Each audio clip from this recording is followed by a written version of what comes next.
말씀대로 믿고 살고 누리는 올데이 큐티 배명 목사입니다. 오늘 큐티 본문은 누가복음 24장 36절에서 53절 말씀입니다. 오늘 큐티는 이 모든 일의 증인이라 라는 제목으로 제자들에게 나타나시는 주님에 대한 묵상입니다. 말씀 질문입니다. 왜 못 박혔던 손과 발을 보여주실까요? 제자들은 예수님이 부활하셨다는 소문을 들었습니다. 그러나 믿지 못했습니다. 그러자 주님께서 친히 제자들을 찾아오십니다. 그런 주님을 보고도 기뻐하는 것이 아니라 무서워하고 두려워하는 제자들에게 주님은 못 박혔던 손과 발을 보여주십니다. 39절입니다. 내 손과 발을 보고 나인 줄 알라. 또 나를 만져보라. 영은 살과 뼈가 없으되 너희 보는 바와 같이 나는 있느니라. 그제서야 제자들이 주님인 줄 믿고 기뻐합니다. 부활을 믿지 못하면 모든 것이 헛것이기 때문에 제자들에게 직접 찾아와 믿게 하셨습니다. 이처럼 예수님은 우리의 믿음을 지키고 도우시며 평강을 주시는 분입니다. 비록 내가 믿음이 없을지라도 나를 택하신 주님은 포기하지 않으십니다. 나의 죽은 믿음이 산 믿음이 되게 하십니다. 예수님은 십자가 고난과 죽음 그리고 부활이 구약의 성취임을 알려주십니다.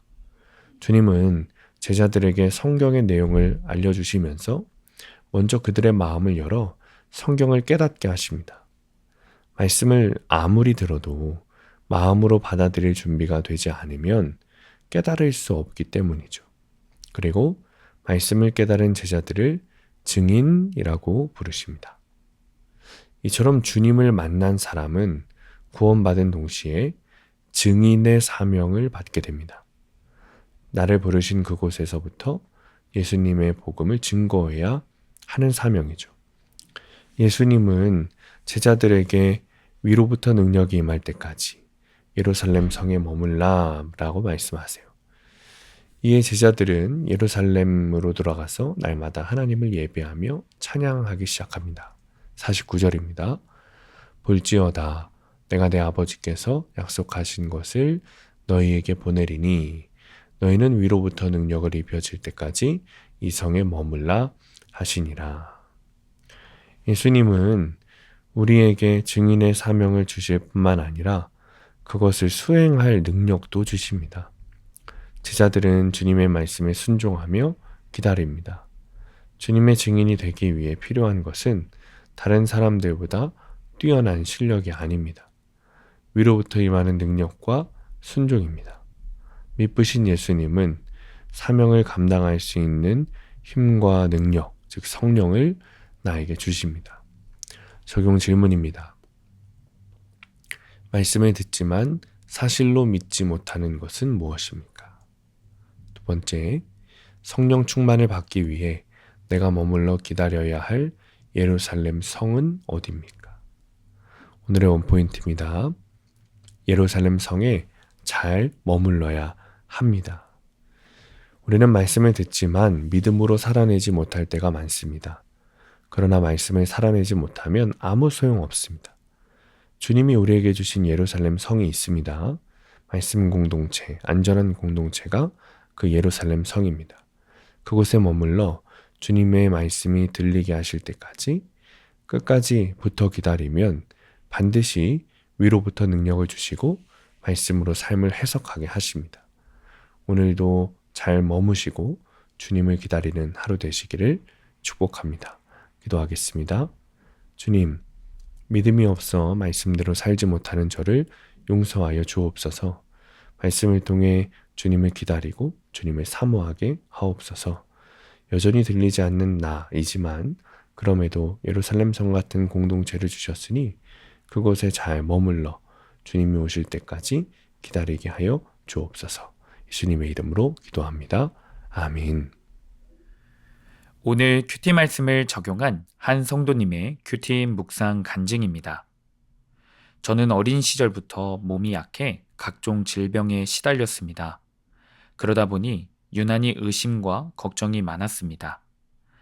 제가 중학생일 때 계속 휘어져 가는 저의 다리를 지켜보시던 부모님은 수술을 강권하셨습니다. 저는 수술 받은 뒤 상상하지 못한 후유증을 겪게 되었고, 그때부터 가까운 사람의 말도 신뢰하지 않았습니다. 교회를 다녀도 앞날을 걱정하며 힘겨운 일상을 보냈습니다. 주님은 이렇게 평강을 누리지 못하는 저를 불쌍히 여기셨습니다. 몇 해 전, 저는 기독교 TV를 보다가 우연히 한 설교 말씀을 듣게 되었습니다. 방송으로 울려 퍼지는 말씀과 간증을 들으며 마치 부활하신 예수님이 서서 그 손과 발을 보이며 만져보게 하시는 것 같아 얼마나 놀랐는지 모릅니다. 하지만 이내 저기 나오는 간증은 꾸며진 게 아닐까 하는 의심이 들었습니다. 그럼에도 계속 듣다 보니 저도 모르게 마음이 뜨거워지고 기쁨이 샘솟았습니다. 결국 저는 제 발로 교회 공동체를 찾아가 예배를 드렸습니다. 그러면서 제 안에 뿌리 깊은 의심과 걱정은 주님을 향한 불신의 죄에서 비롯된 것임을 깨닫게 되었습니다. 그럼에도 저는 여전히 작은 사건 앞에서도 나는 못 견뎌를 외치며 두려워하곤 합니다. 이런 저를 위해 주님은 생선 한 토막을 잡수시는 사건으로 또다시 찾아오셨습니다. 바로 몇 해 전 아버지의 위암과 어머니의 척추신경 손상이라는 질병 고난을 겪게 된 것입니다.